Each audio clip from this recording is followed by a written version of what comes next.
نبی کریم صلی اللہ تعالیٰ علیہ وآلہ وسلم کا فرمان ہے کہ جس نے مسجد تیار کی جس میں اللہ کا ذکر کیا جاتا ہے تو اللہ تبارک و تعالیٰ اس کے لیے جنت میں گھر تیار کروائے گا۔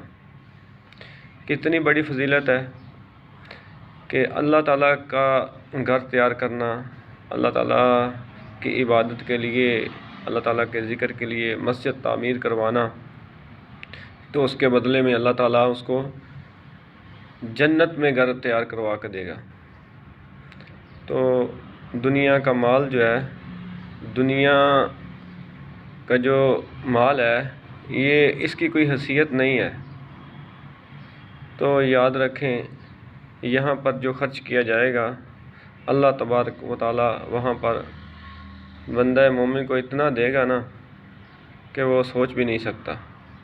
تو یہ اللہ کی شان ہے، یہ اس کا فضل ہی ہے، اس کی رحمت ہی ہے، وگرنہ انسان جو ہے ایسی جگہوں پر اپنا سرمایہ خرچ کر دیتا ہے جس میں کوئی حاصل وصول نہیں ہوتا، غلط کاموں میں لگا دیتا ہے۔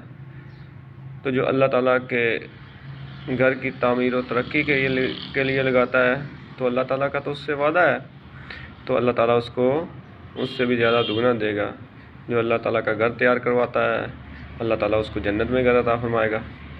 تو لہذا جہاں کہیں بھی مسجد تیار ہوتی ہو تو وہاں پر ہمیں لازمی طور پر حصہ ڈالنا چاہیے، تاکہ اس حصے کی وجہ سے ہی اللہ تعالیٰ ہمیں جو ہے جنت میں اس کا اچھا بدلہ عطا فرمائے۔